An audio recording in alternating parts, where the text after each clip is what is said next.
Nama dua orang politisi PDIP yang juga anggota DPR RI, Ihsan Yunus dan Herman Heri, kembali disebut-sebut oleh jaksa di dalam sidang tipikor yang mengadili terdakwa Adi Wahyono, seorang pejabat di Kemensos dalam konteks dugaan kasus korupsi dana bansos di Kementerian Sosial Republik Indonesia. Disebutnya dua nama ini bisa dianggap merupakan pintu untuk menguak lebih lanjut sosok Madam Bansos yang dianggap merupakan orang di balik layar dari kasus mega korupsi ini.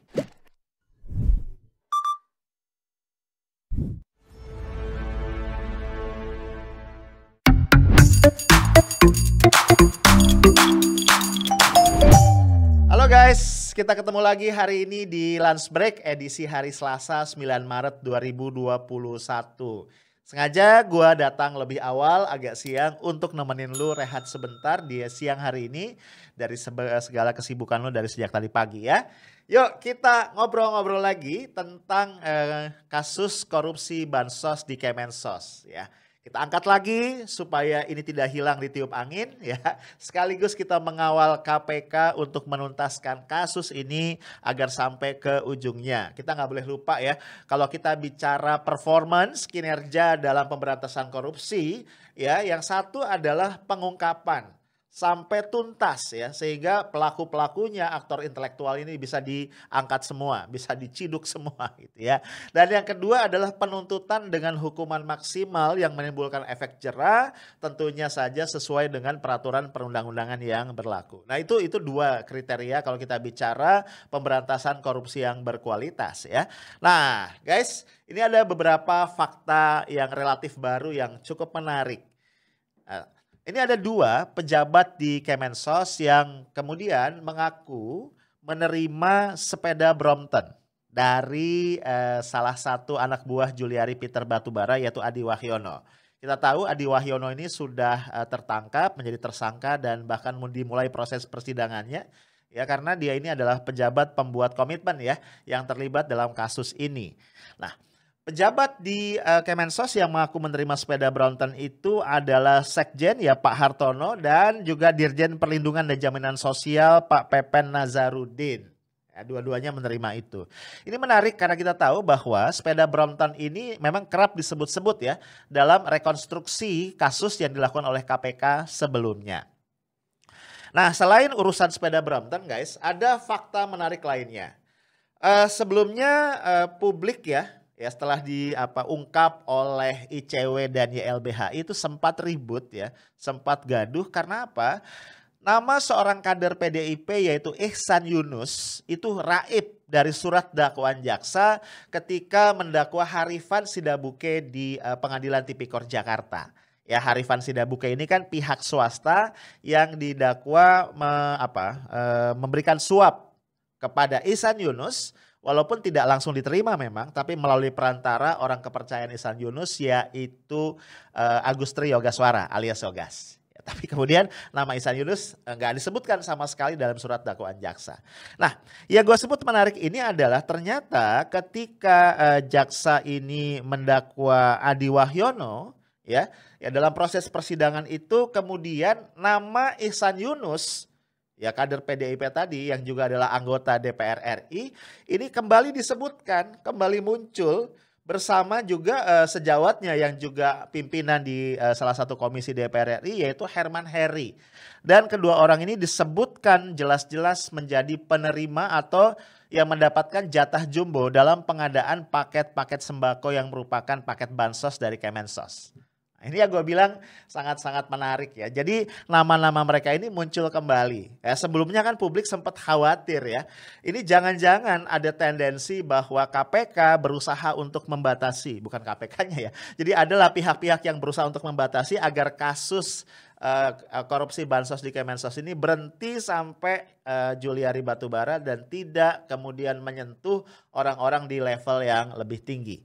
Nah, kenapa gue katakan bahwa disebutnya nama Herman Heri dan Ihsan Yunus ini adalah hal yang menarik untuk kita cermati, karena kita nggak bisa lupa ya bahwa di dalam story atau cerita-cerita sebelumnya ini ada yang menarik ya. Kita tahu bahwa Juliari Batubara itu mengutip sejumlah uang dari setiap paket sembako bansos Kemensos itu. Ya, disebutkan sebesar Rp10.000 per paket sehingga total korupsinya diduga adalah 17 miliar. Kan gitu ya. Tapi ternyata dari sekian juta paket bansos itu tidak semuanya dikutip ya. Yang merupakan jatah dari Herman Heri dan Ihsan Yunus ini tidak dikutip oleh Juliari Batubara karena menurut sumber dalam investigasi Tempo, jatah ini adalah jatah dari sosok yang disebut sebagai madam. Nah, ya kalau madam kan pasti perempuan ya, dan madam itu pasti posisinya tinggi. Jadi bisa kita bayangkan kalau menteri sekelas Juliari Batubara tidak berani mengutak-ngatik jatah ini, berarti posisi madam ini adalah sangat super sekali ya, tinggi banget ya di partainya yaitu di PDIP. Nah, karena dia perempuan, posisinya tinggi, akhirnya orang berspekulasi. Siapa gerangan yang merupakan madam bansos ini? Nah guys, bisa kita bayangkan kalau nama Herman Heri dan Ihsan Yunus itu sudah disebut-sebut dalam persidangan tipikor, artinya ini adalah fakta hukum yang tentu saja tidak bisa diabaikan dalam tahap-tahap penyelidikan selanjutnya. Ya, jadi bisa kita bayangkan KPK kemudian punya kewajiban moral setidaknya untuk mengusut lebih lanjut nih keterlibatan Ihsan Yunus dan Herman Heri dalam konteks korupsi bansos di Kemensos ini. Dan ketika dua nama ini diusut lebih lanjut ya, kita bisa melihat ya kalau kita berimajinasi lebih jauh, ini berarti apa? Pintu menuju terkuaknya siapa sosok Madam Bansos dan apa peran beliau di dalam konteks korupsi bansos di Kemensos ini akan terbuka perlahan tapi pasti, tapi akan semakin lebar.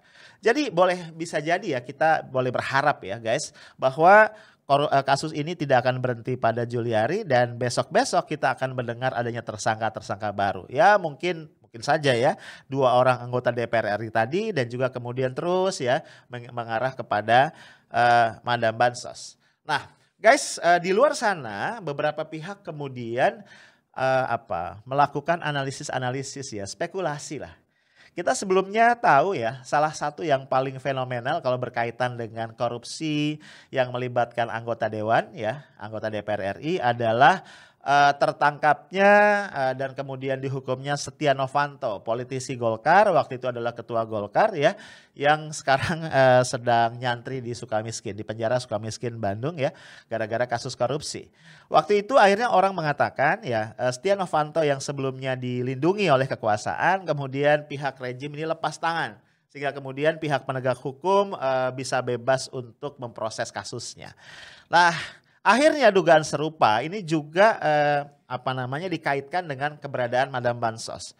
Banyak pihak kemudian berspekulasi, mulai disebutkannya kembali nama Ihsan Yunus dan Herman Heri, jangan-jangan merupakan tanda-tanda bahwa ya pihak penguasa sudah mulai lepas tangan nih terhadap Madam Bansos. Dan ini menjadi sinyal bagi KPK untuk mulai masuk menyidik kasus ini lebih dalam. Ya, again ini adalah spekulasi yang berkembang yang bisa jadi benar, bisa jadi juga tidak terlalu berdasar. Tapi menarik untuk kita ikuti ya karena memang terjadi perubahan-perubahan tadi. Nama Ihsan sebelumnya tidak disebut, sekarang sudah mulai disebut bahkan satu paket bersama Herman Heri.